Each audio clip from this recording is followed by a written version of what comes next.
Hello and welcome to Friday Lines on a Thursday. I'm your host for today, Nikki Sylvester, aka Not OB. He's decided not to show up for the last show. Friday Lines is proudly brought to you by Little Birdie TV, topsport.com.au, Punting Form and Manscaped for the very best in men's grooming. Joining me today is MG, and we've also got our man for rugby league, all things rugby league, Toprope up there in orange. Hi, Toprope. Hello, Nikki. Hello, MG. What about that weak-gutted dog, OB, not showing up for the final episode? We finally get an episode totally devoted to rugby league. Yeah, maybe for the best. I'm sure we would have led off with the over 60s AFLX international series between Mongolia and Uganda as the leading before the grand final with OB here. So we're lucky to be in the steady hands of one Nikki Sylvester. The AFL are in damage control, top rope, with the sagas going on. So OB's not allowed out in public until this mess has been cleaned up. So he's... Well, I thought he was taking his final interview as Gill's replacement. So, what a coup if he was, though. I think he would be. I think he'd be forced to host even as AFL chairman. He wouldn't like the questions coming from you on a weekly basis, top rope. Oh, to be fair, that's no different to this year. And so, just a few issues. For the AFL, obviously after the grand final, Joel Selwood retired. What a way to go out! What a champ! What a man of the game. Last three captains now for Geelong have finished their careers with a grand final win. Tom Harley, Cameron Ling, and Tom now Harley. John Selwood. So it's a interesting stat there that the Cats captains are going out on top. So want to go out on a high, don't you? No, amazing career. He obviously was a high draft pick, four-time premiership, and now captain. Amazing. As well, and he broke the record of tucks played 40 finals. So that record will take some beating. So good luck to him. He knew he's probably out of petrol tickets. He said he made it 6 weeks before the grand final, the decision, and everything like that. But he played a very good final series, especially the first one, and also he lit the first quarter up for. As we mentioned on Monday's show, he really did set the scene as the captain for Geelong and sent them on their way. So he certainly went out near the top of his game. So congratulations to him. And I think the Cats are still celebrating well and truly. They've had a big week, and it's not going to slow down too quickly. No, not at all. And they're going to have a baby. The baby will be due next year, I think. Anyway, so on to the next chapter. So that's amazing for him. And the Hawthorn saga gets a little bit deeper, and the Dons have got they've got the other Scott brother that looks like he's going to take the top job. So inside word there from you. Isn't that what they're saying? Oh, I don't know. I don't know. You guys are all talking up James Head, and I'm like, so we'll see how that goes. But then our man for the NRL, Nicho Hynes, he took out the Dally M last night. Top rope. Yeah, it's good to have a sport with some good news stories in it, Nikki. Nicho Hynes, one of the great fellas in rugby league. The highest sign from the Storm. It's hard to think 12 months ago he was not in the Storm's best 13. He couldn't knock out Pap, Jerome Hughes or Cameron Munster on his spine spots. So still played a bit last year with the injuries, but first year at Cronulla, first year as a starting half, and went on, not only won the Dally medal, won it with a record-breaking number of votes. So absolutely remarkable effort from Nicho Hynes. And the Sharks were disappointed about how their season finished, but they found an absolute gem, not only with his on-field play, but his decency as a human being off the field as well. Yeah, what a human being. I mean, not only is he easy on the eyes, he obviously seems like a really good bloke. And, for rugby league, especially up in Sydney, they need people like that. They need stories like that. But he just seems like a genuinely good bloke. So good luck to him. I'm wrapped for him. What a champion. To be fair, what I'm hearing out of Hawthorn, they could use him down in Melbourne as well, someone of that decency. Oh my God, that's hilarious. Some of the digs just keep coming. Love it. And what else have we got for our little global wrap? We've got the Singapore Grand Prix coming up this weekend, which is always great. Everyone loves that because it's a little bit of a night race. So Max Verstappen, $1.40, Charles Leclerc, $4.60, Sainz 11, Hamilton 13, and then George Russell at 17. Come on. If you can bet each way on that, I'd take that at 17. Why not? Better odds than Max Verstappen. How many races we got to go here? Only a few more. It's only 4 or 5 left. And the championship's all sewn up? He'd have to literally crash out of everyone and not finish with no points. So I'm pretty sure it's over and done. $1.40 skinny there, top rope. You won't be putting those into your multis, will you, for the Singapore night Grand Prix? I looked down that list there, and I think Fernando Alonso about being at the end of the third. So not a motorsport guy. Look, I live very close to Bathurst. That'll be happening next week. Yeah, Bathurst doesn't have the same glitz and glamour as the F1, but it's still just as annoying to me. Really? I love it when they come down Conrod Straight. There's nothing more like to hear the roar of the V8s when they come down that hill and they come down into the straight is insane. If you're an Aussie and you've not watched Bathurst, you need to have a good hard look at yourself. I live 45 minutes away from Bathurst, Nikki. I've lived here for a good number of years on this fleet, and growing up, have had family here the entire time, and I have never been anywhere near Bathurst during Bathurst weekend. I actively work to move as far away from it as possible. Oh my God, I'm going to take you one time. There's nothing more bogan than Bathurst, but you're going to love it. It's an Australian tradition. And we've also got the US Masters Club coming up. So if you have not seen this on our socials, I don't know how you've missed this, but we've joined forces with the Ankle Breakers Collective, and for $50, you can literally get a chance to go with the boys to the Masters next year in Augusta. Like, this is a once-in-a-lifetime opportunity.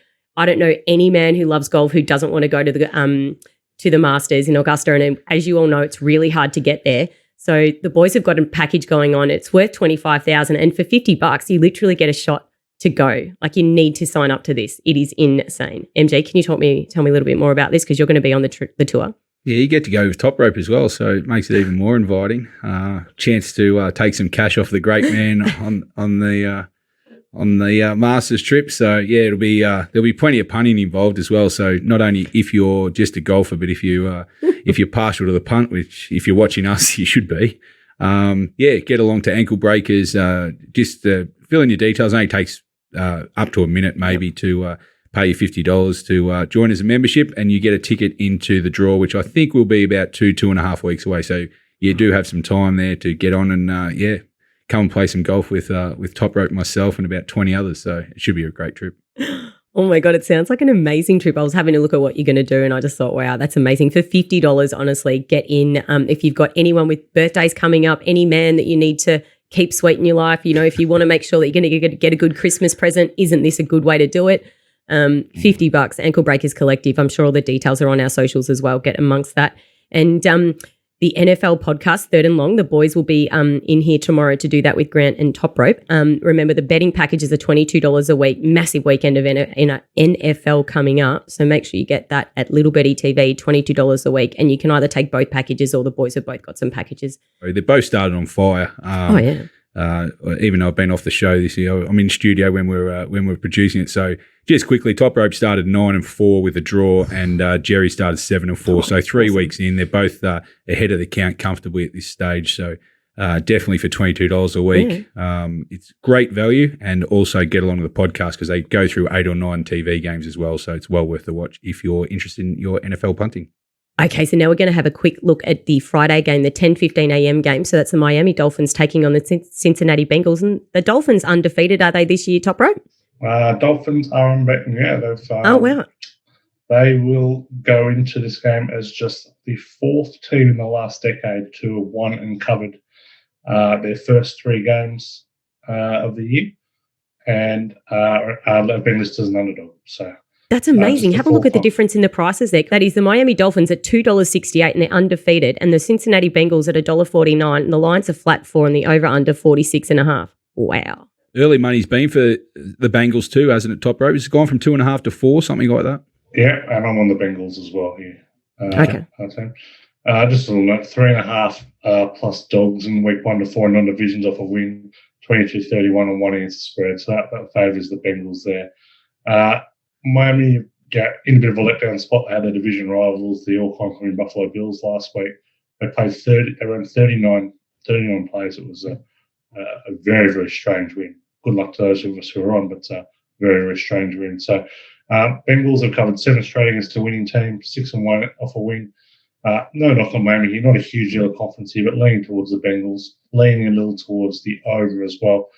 Over hitting at 60.3% when there is an underdog off a win. So slightly in the over, but not a lot of confidence either. We'll be saving up big players for Monday morning. All right, let's get into the NRL action because we've got 2 grand finals over the weekend. Remember, Friday Lines is proudly brought to you by topsport.com.au. Family owned and operated for over 35 years. Bet with a bookie you can trust. Bet with TopSport. Now, the big game.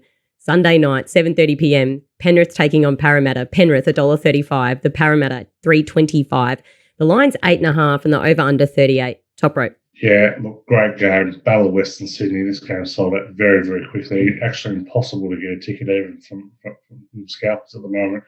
It's absolutely, this is the game the NRL would have absolutely desired, and this is the game that they have got. So well done to the NRL for, I won't say manufacturing it, but they certainly, these two teams got every decision to get to the grand final. So well played by the NRL. They've got the big game thereafter.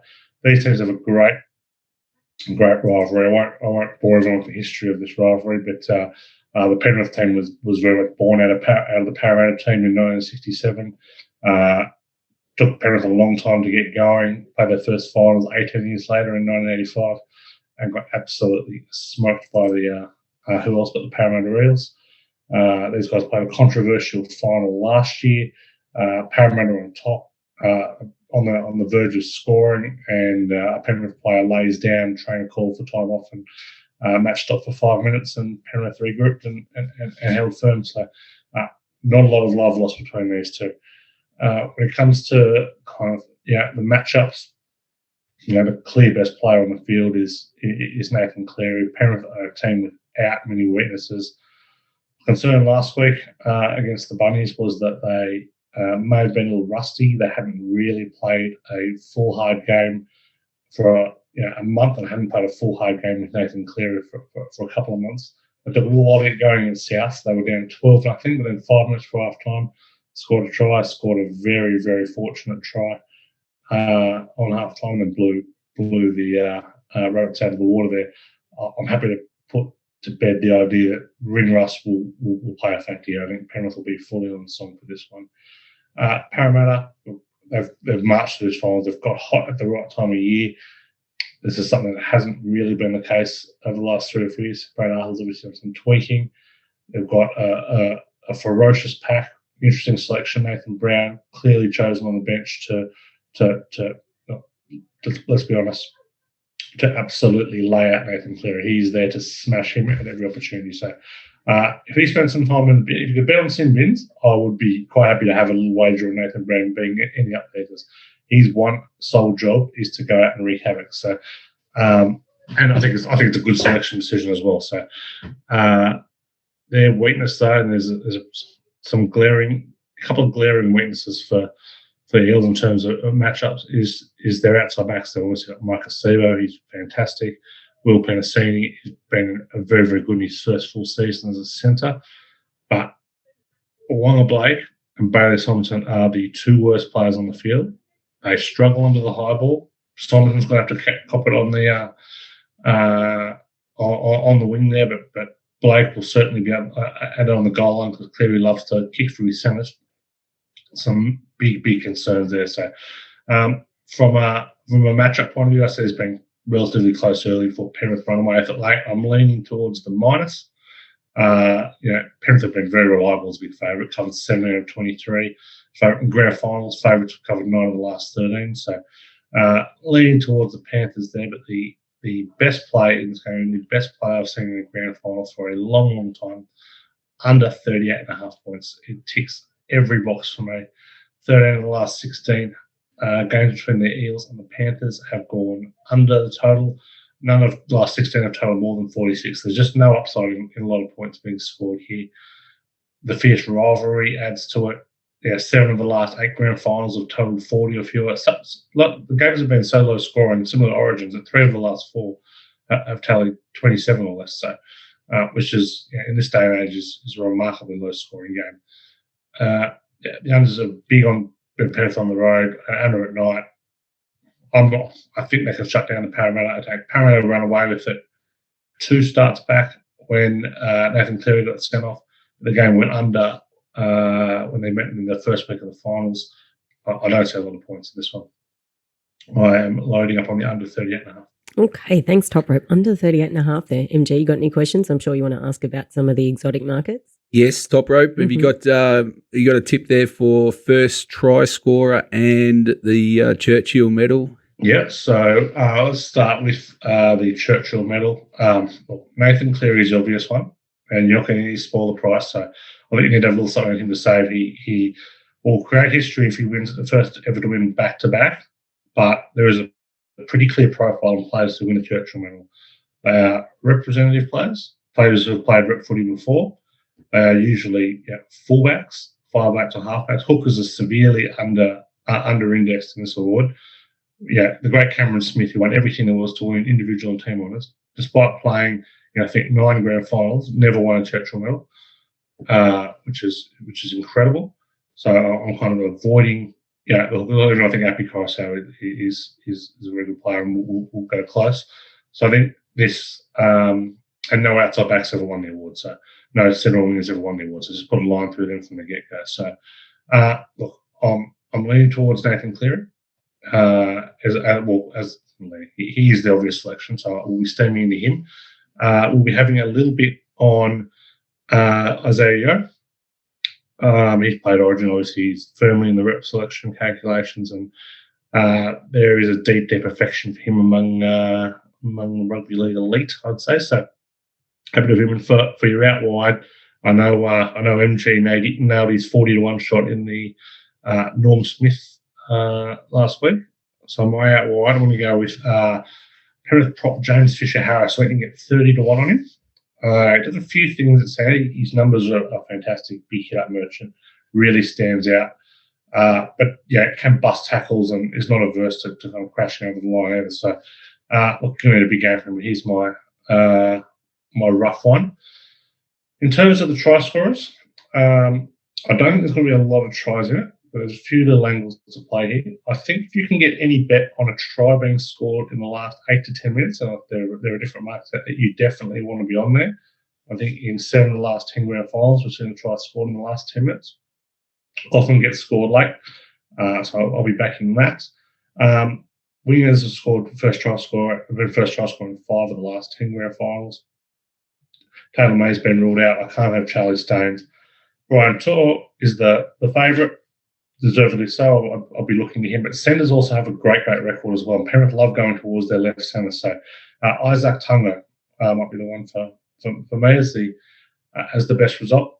I'm usually one to play edge back rowers as well. Edge back rowers have a diabolical try scoring record in grand finals. So I'll be avoiding your Viliami Kikau and your Liam Martins in this decider. So they'll be the two I'll be looking at. And not so much first try scorers. I'm not sure whether he will start or not. He came off the bench last time, Appy Coruscant, and may well do so again. But I think he's good value as an anytime try scorer. I think you can get about 650 about him. Scored last week. He lifts to these big games. I'm happy to kind of have him as an anytime try scorer.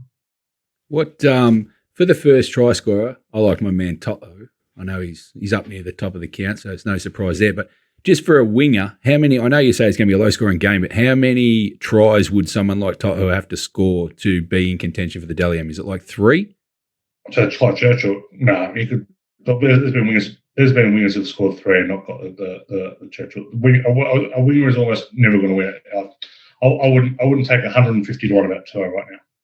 Like he is a winger who probably would profile the best for it in terms of he busts a lot of tackles. He does a lot of work. His numbers are up there. He's not just kind of flopping over the line.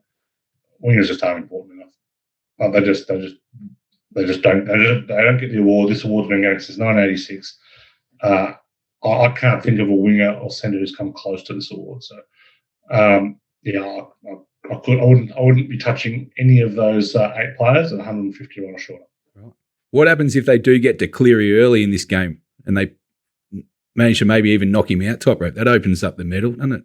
You might have to get around Top Sports for the live betting then. It doesn't only open up the medal, it opens up the entire game for Parramatta. So look, this is the NRL's kind of created a reward for its own back here with this hat trade. Don't get me wrong, I'm all for protecting the head, but this mandatory stand-down period, while very little happens to the player who actually does the infringement, it was crazy. To me, I don't understand why Parramatta wouldn't go out and give Nathan Cleary a whack around the head. Even if you're down to 12 players, Parramatta's chances are better 12 on 13 against a non-Nathan Cleary Panthers side than playing 13 on 13 with Nathan Cleary free and easy. So Nathan Cleary goes down. Every bit of analysis is out the window. it's just game on. It's just going to be an absolute free fall. I think that's what Parramatta need to do. Did you read his piece in The Guardian where he said Nathan Cleary was clearly the best player in the league? So obviously now he's just saying take him out and the game's open. Yeah. Are you just chatting to Parramatta? Like you giving them your game plan? I would never give Parramatta a game plan. There's two things that make me happy in rugby league. You hear a Bulldogs premiership or Parramatta not winning a premiership. It's been a long time since a Bulldogs premiership, so I haven't got much to live for at the moment. So the non-Parramatta premiership years have been something. We've had 36 straight years of those, so I don't think I could tolerate it. I don't think I would swallow Parramatta. I find it very hard to kind of conceptualise the fact that I'm cheering on Penrith in the grand final, because this is not a team I like in any way, shape or form, but here we are.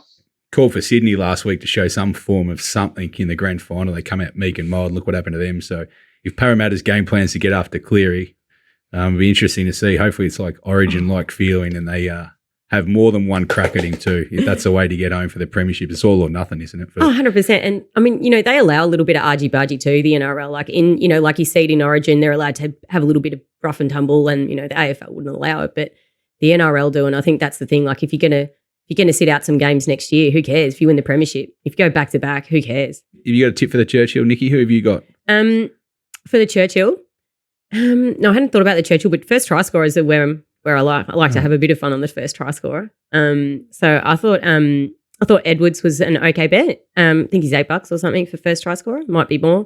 And Crichton too. Crichton got the key try in last year's grand final too. That was lifting big games, so I think there's plenty of value on Crichton for sure. Yeah, why not? I think he's $13 or something. Plenty good. We also have, now if you didn't think that the Parramatta men were any good, the women's have made it to the grand final as well. Like, I don't know, that's amazing. Like, how long has it ever been? No, it wouldn't have ever happened in the two grand finals because obviously the NRLW hasn't been around long enough. But that's amazing. Like, the women have also made it, and Newcastle. So on Sunday afternoon, 2:55 p.m, the Newcastle Knights, the ladies, are going to take on the Parramatta ladies. So Newcastle $1.45, Parramatta $2.75. The lines are flat 6. Toprope, you just told me before that the Newcastle was immoral. Oh, they are absolute laydown certainties. What's most amazing about this game is Parramatta have made the grand final with one win in the regular season. That shows what a debacle the final system is. 14. How does that work? The Eels won one game, finished equal with the Broncos and the Titans, got there on differential, and then stunned the Roosters last week. And all of a sudden they're in a grand final and game away from the premiership. Would be embarrassing for the NRL. What kind of competition is this, Toprope? Can you show this on television? Come on, mate. Seriously. Well, show on television because people watching MJ, like both the AFLW and the AFL Grand Final. People are actually watching this. So one win and you can win a grand final. That's amazing. Extraordinary. Well, the good thing is they're not going to win a grand final. The good thing is they're going to get absolutely smoked. This Newcastle team, they were winless last year, and they went and made some key buys. They bought Millie Boyle, who was Dally M Player of the Year last year. They signed Tamika Upton, who was the best player in the game by a country mile. They've got 17-year-old prodigy Jesse Southwell at halfback, the great Kira Dibb at 5'8", and this team has swept all the fight. They played St George, Illawarra the last 2 weeks, fighting over that second or third best team, now behind the Roosters. Smoked them both times, absolutely smoked them, played some great rugby league. Upton was back last week, and she's just levels above. She's going to carve Parramatta to shreds. So I don't see the Eels getting anywhere close to this. I'll be backing the -6, and if I can get on some 13 plus, and if they happen to be with, come on bookies, put up any extended lines, your 19 pluses, your 25 pluses, I'll be on the Knights. Ric Flair, love it to finish off the season. He's looking for 25 plus. The big bets will not be on the NRL Grand Final. They'll be on the NRLW Grand Final. Oh, I love it. Yeah, you both love your W's. I mean, it's just great. All right, I love it. I'm going to watch it because, as I keep saying, the girls look amazing. I really like watching the NRLW because it just shows you that they're actually their skill set just looks a little bit more than the AFLW. And as you said, MG, it's because they don't have as many teams. Cannot believe they only won once and now they're playing in the grand finals. That's crazy. All right, we'll get all amongst Newcastle and their girls, and hopefully they get the W for you. And you heard it here. He just said it. If you can find 13 plus or any of those crazy markets and the bookies put them up, take it. He's all over it. Morals. Okay, punters, the GGOA for the NRL Grand Finals, and he's probably going to have some NRLW in there as well. $22, can get that in the Little Birdie TV shop. He is going to have 1 million bets. He told me he's up to 772,000 just before, so he's working hard for your dollars. So $22, and imagine all the bets he's going to have for the 2 NRL Grand Finals this Sunday. Get it? You won't be upset that you did. Now we're going to get into a really exciting thing that the boys have got starting on Saturday. This is the Master Punter semi-finals, because the boys are doing a live stream. MG taught me through this because I had a good look at it and I had a little bet, and I told you I picked a team already. Yes, you did. I did. Are you going to reveal the team, or are you just going to wait for me to go through it first? No, I went with the Don because I was like, okay. The young buck. That's who you've gone with, haven't you? Well, he was easy on the eye, so I thought if I had to watch it, I wouldn't mind. Toprope, she won't be watching it. She'll be out at Flemington doing her best, seriously.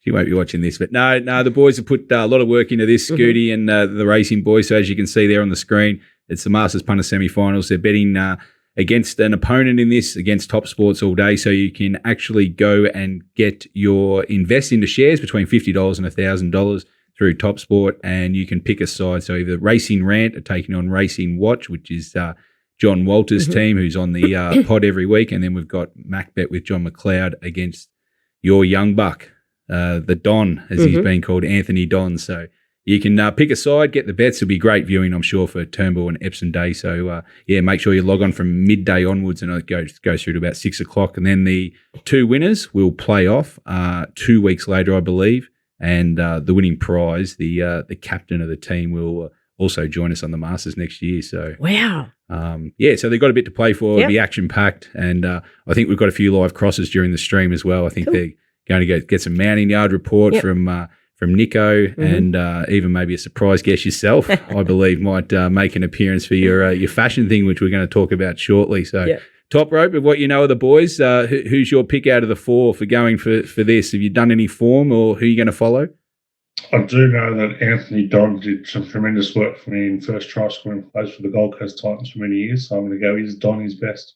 There you go. Jeez. We've doubled up on the Don. Yes. Sweet. Now, if he's listening, get amongst it, okay, mate? No pressure. He's carrying some weight. By the time he sees his show, he'll be a bit flat. He's got you two on board. But good luck to all of them. It should be great viewing, and looking forward to the outcome. And as you said, the 2 winners play off in the final a couple of weeks later, so we're getting bang for our buck there. And if you just want to learn a little bit more about the boys, if you go to our YouTube channel, there's a little bit of a bio and some interviews with the boys, which is how I learned a little bit more about them, because I only really know about John Walter. So it's good viewing if you want to have a quick look and then decide, and then log on and invest. Yeah, be plenty of betting. Oh, no doubt. What a day's racing we've got coming up on Saturday. Yep. All right, what's next? Our fashion comp. Your fashion comp. What do you got for us? This is Nikki's wheelhouse. So this also out starting on Saturday. We are running Trackside Glamour and Style, which is our fashion comp for any females that go to the races Australia-wide. This will be so 5 Saturdays in a row plus a Geelong Cup. So there'll be 6 heat winners, for a better word, will go into a final. Chance to win ownership in a horse. It'll be raced by Price and Kent Jr. So get amongst it. It's free to enter. All you got to do is post your pick onto our Instagram handle at Little Birdie TV. And the judging panel, which Nikki, you are chairperson, I believe, part of the judging panel, will pick a winner the next day or the Monday, and all the finals will be invited to our racing day, which is yet to be announced on After Cup Day. You are hosting that at Jaconi's. I am. Yeah. So this is something we're really, really excited to do, because if you are into racing, if you want to just or if this is your first foray into racing, I mean, what better trainer to get involved with than Price Kent? Obviously, they've got the star Jacano at the moment, who's going to run in the Everest. They are an amazing outfit. They're great trainers. They're great guys to get amongst. So we were really lucky to partnership with this for them. So we are aiming to purchase the horse at the Magic Millions next year. If the right horse isn't available, then it will just go to the next sale. But basically, get along to the races. You're going to be going anyway, because we've got the most amazing Spring Carnival lineup, whether you're in Sydney, Melbourne, Brisbane, wherever you go racing, also the country tracks. So basically, you're going to be at the races, take a photo of yourself in your outfit. As MG said, just tag Little Birdie TV. We're going to be going through all of the entrants, probably take us a day or so. On a Monday, we will announce the winner. That weekly winner will get a prize, and it's a magnum of champagne. So it's well worth your while if you're anything like me. And then the 6 winners will be invited to come down to Melbourne to attend our fashion lunch, and then obviously you're going to parade yourself, and then there'll be a major prize winner, and that major prize winner is obviously getting the ownership opportunity in the horse. So, it is amazing. We are so excited to be doing this. I can't wait. I mean, obviously I can't enter, but listen, please, if you're into racing, you want to get into racing, you just want to race a horse with some really good people like us who enjoy racing and don't mind going to the races, this is for you, and it's free to enter, and you're going to be at the races anyway. So, boys, if you're listening, get your girls, make sure you get them dressed up and out to the races as well. And, Yep. All the details will be on our website in the next day or so. So with the full list of prizes and the T's and C's and all that kind of stuff. So, yeah, looking forward to seeing how it's going. Can't wait. And obviously Grace and I will be at the races on Saturday. So we'll try and find a few people that we think are, just in our wheelhouse and be like, come on, enter. Jeez. Not for the boys, unfortunately, Toprope. So you've got the Masters. How greedy do you want to be? Yeah, I know, but Toprope likes to get in his suit, get to the races, takes a few fashion shots. So well, they always say that the male model from Orange. If the females takes off this year, we'll do an autumn one for the males, Toprope, where we can include you. Yeah, why not? I'll be millions and drifting. All right. Okay. So that has been us for today. And that is our last show for this year. I know I said this on Monday, but here we go. Friday Lines is done for the year. Obviously, thanks to OB for not showing up today, but happy to step in for you. So remember, follow us on YouTube, hit the subscribe button, download the podcast everywhere you could get your good podcast from. Remember, follow the live stream on Saturday with the boys because that's going to be heaps of fun. We are Little Birdie TV on Twitter and Insta. All your betting for sport and racing is at topsport.com.au. Thank you to Borko, the man every week who puts all this together. Obviously, Toprope and MG for your invaluable input to both codes. Obviously, our sponsors, Top Sport, Punting Form and Manscaped. Thank you so much. What a year. On behalf of OB, he's had the best time ever. He is going to get the top job and he's still going to stay with Little Birdie. All right. Have a good weekend. Bye.